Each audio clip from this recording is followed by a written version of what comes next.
중간에 녹화가 되다가 좀 잘렸어요. 그래서 잘린 부분부터 다시 하겠습니다. 그 하느님에 대한 설명이 제가 아까 그 니케아 신경 함께 보자 이렇게 얘기했죠. 뭐 이런 부분 아까 4대 교의부터 다시 이야기해야겠네요. 갑자기 맥이 빠집니다. 4대 교의, 4대 교리라고도 합니다. 뭐 교의 혹은 교리 다 무방합니다. 근데 제가 이 말씀 드린 이유는 뭐냐면요. 우선은 요대로 한번 이거는 이제 아까 신경에 대해서 말씀드렸잖아요. 사도신경과 니케아 콘스탄토폴리스 신경. 이 신경은 우리가 믿는 교리의 가장 압축판이다. 가장 핵심적인 것들을 압축했다라고 하는데 그것보다도 더 엑기스만 뽑은 것이 바로 이 4대 교리라는 거예요. 아시겠죠? 첫 번째, 요대로 그냥 흘러가면 됩니다. 4대 교리 어렵지 않아요. 지금 이 순간에도 외울 수 있습니다. 자, 우리가 가톨릭 교회로 그리스도교 가톨릭 교회로 온 이유는 뭐예요? 하느님을 믿고자 하잖아요. 그럼 하느님 믿는다는 건 뭐예요? 하느님이 존재하다는 걸 긍정하는 거죠. 천주 존재. 조선의 라임대로 4사조로 갑시다. 두 번째, 그 하느님은 이런 분이에요. 그냥 단순히 유일신으로만 계신 것이 아니라 그 스펙트럼을 보니 삼위일체구나. 세 번째, 그 하느님 중에 우리가 가장 많이 부르짖는 이름 예수 그리스도. 예수 그리스도가 어떻게 해요? 이 세상에 오셔서요. 우리들을 구속했어요. 왜? 구속이라는 건 뭐예요? 안 좋은 의미로서만 구속이 아니라 이제 너네는 내 거야 라고 하면서 그 누구도 손대지 못하게 우리를 구속했죠. 왜요? 구원하려고요. 구원은 뭐예요? 자기 걸로 만든 선한 사람들을 당신의 나라로 인도할 것이다. 천국으로 인도할 것이다. 상선이죠. 상선. 그러니까 착한 것에는 상을 주고 이제 그거에 속하지 못한 사람들은 어떻게 해요? 이제 단죄받는 거죠. 벌, 악.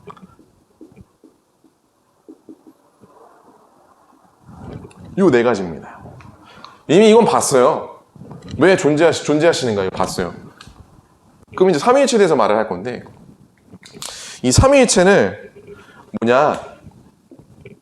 성부, 성자, 성령. 이것이 뭐예요? 삼위예요. 세 위격. 세 위격의 하느님이 뭐가 된다고요? 일체라는 거예요. 한 분. 다시 말해서 성부 하느님 따로, 성자 하느님 따로, 성령 하느님 따로 이렇게 되면 뭐예요? 삼신이 되는 거예요. 그게 아니라 한 하느님의 안에 세 위격이 있는구나. 세 위격이 바로 한 하느님이구나 이겁니다. 이거는 우리가 이해할 수 없는 거예요. 신비해요. 왜 그러냐? 사람에게 이것을 똑같이 적용한다면 그 사람은 의학 진단명으로 뭐가 돼요? 정신분열이 되게 되는 거예요. 뭔 소린가? 첫 번째, 우선은 용어를 한번 간략하게 볼게요. 이 위격이란 말이 여러분 생소하실 텐데요.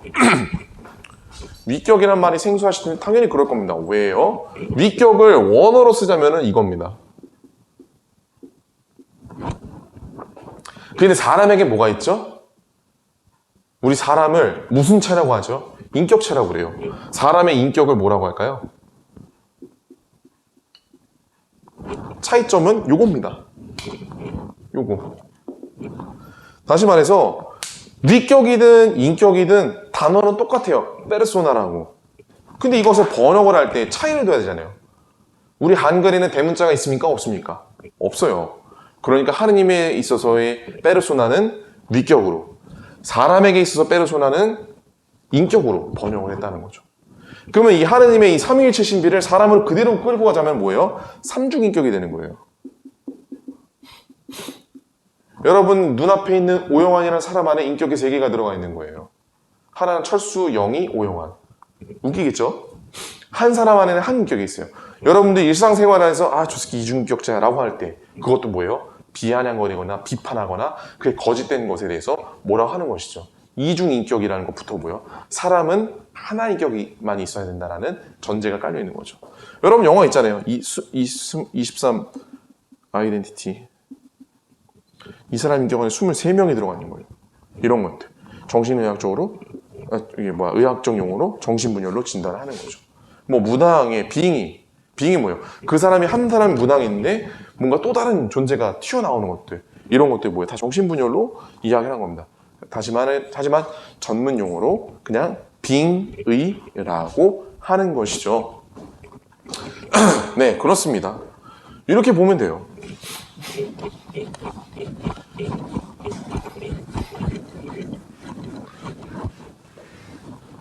근데 이 성부 하느님, 성자 하느님, 성령 하느님, 제가 앞서 영상을 봤던 거가 좀 길게 설명을 드렸는데 다시 또 화자니 맹에 빠지고 해서 설명을 이 정도만 하고요. 어쨌든 이 삼위일체 하느님에 대해서 설명을 드렸고요. 그 중에서 누가 성자 하느님 예수 그리스도라는 분이 강생했다라는 거예요. 강생, 하늘로부터 내려와서 태어났다는 거예요. 뭐로요? 사람으로요. 그래서 이 강생 구속의 신비가 있는 겁니다. 그래서 신경을 보면요, 예수 그리스도에 대한 설명이 가장 길어요. 왜요? 그럴 수밖에 없어요. 예수님께서 세상에 오셔서 하느님에 대한 신비를 설명해 주셨기 때문에, 그리고 그분께서 우리에게 보여준 행적들이 있잖아요. 그러니까 당연히 성부 하느님과 성령 하느님보다 비중이 높을 수밖에 없죠. 우리 눈에 보였던 하느님이기 때문에. 아시겠죠? 성령 하느님과 성자 하느님 우리 눈에 보이진 않았어요. 물론 여러 가지 신비적인 건 있지만 예수님만큼 압도적으로 우리와 함께 보여주신 다른 위격의 하느님께서 그렇게 드러나진 않았다는 것이죠. 네, 그렇습니다. 그래서 이러한 하느님의 신비, 이것을 우리 삼위일체에서 봤고요. 그럼 그 하느님은 어떤 하느님인가 조금 더 집중해서 보고자 합니다. 우리가 그 하느님을 정말 선한 마음으로 믿을 수밖에 없도록 하는 그 이유, 바로 저는 창조부터 시작을 하는 겁니다. 창조. 자, 니케아 신경에서 이렇게 말이 나옵니다. 그냥 니케아 신경에는 짧게 말씀을 드리는 거예요. 한 분이신 하나님을 저는 믿나이다. 영원하신 아버지, 하늘과 땅과 유형무형한 만물의 창조주를 믿나이다 라는 말이 나와요. 그게 뭐예요? 한마디로 이 지구를 창조하시고 유형무형한, 한마디로 우리 눈에 보이는 것과 보이지 않는 그 모든 것을 창조하신 분이라는 거. 당연히 여러분 그 안에 누가 포함이 되어 있을까요? 사람이 포함되어 있죠. 자, 이것을 강조하는 겁니다. 사람을 창조했다는 사실. 누구를 통해서요? 부모님을 통해서. 그래서 우리 그리스도 신앙은 단순히 사람이 태어났네, 그것만이 아니라 하느님께서 그 창조에 우리 사람이 동참하도록 한다라는 그런 개념도 있는 것이죠. 자, 어쨌든 하느님께서는 우리를 창조하셨어요. 근데 여러분, 사람도 창조를 하죠? 어떻게 창조해요? 이거 조금 어려운 말인데, 유에서 유를 창조해요. 그럼 하느님의 창조는요? 무에서 유를 창조하죠. 굉장히 질적으로 다른 겁니다. 그래서 유에서 유를 창조하는 것들이 있어요. 대표적으로 여러분 눈앞에 있는 이 핸드폰, 지금 여러분들이 이 영상을 찍고 있는 그 핸드폰이 여러분 만들어졌을 때 보증 기간이 있죠? 뭐 몇 개월, 뭐 1년, 그리고 뭐 보험도 가입해야 되고, 자동차 같은 경우도 다 있어요. 뭐예요? 3년, 뭐 5만 킬로 이런 식으로 다 보증이 됩니다. 사람이 능력을 가지고 만든 그 재화도, 무언가도 이렇게 보증 기간이 정해져 있고, 보증 기간이 끝나도 이것을 AS를 해줘요. 애프터 서비스를 해줘요.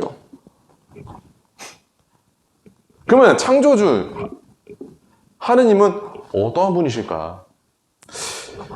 그래서 그 창조에서 사람은 어떤 위치를 차지하길래 이 신부는 이런 설명을 하는가 보자는 거죠. 여러분, 창세기에 이러한 구절이 있습니다. 하느님께서 세상을 창조한 이야기가 나오는데 1장과 여기 마침 성경이 있네요. 한번 보겠습니다. 마침 성경이 있습니다.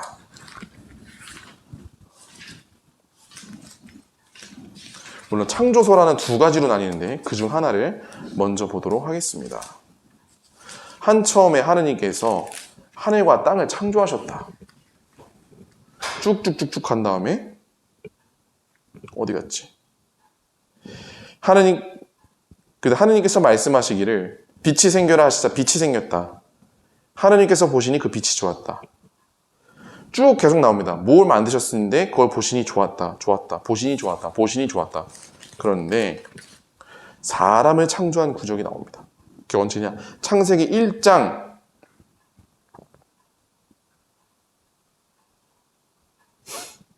26절부터 사람 창조 이야기가 나와요.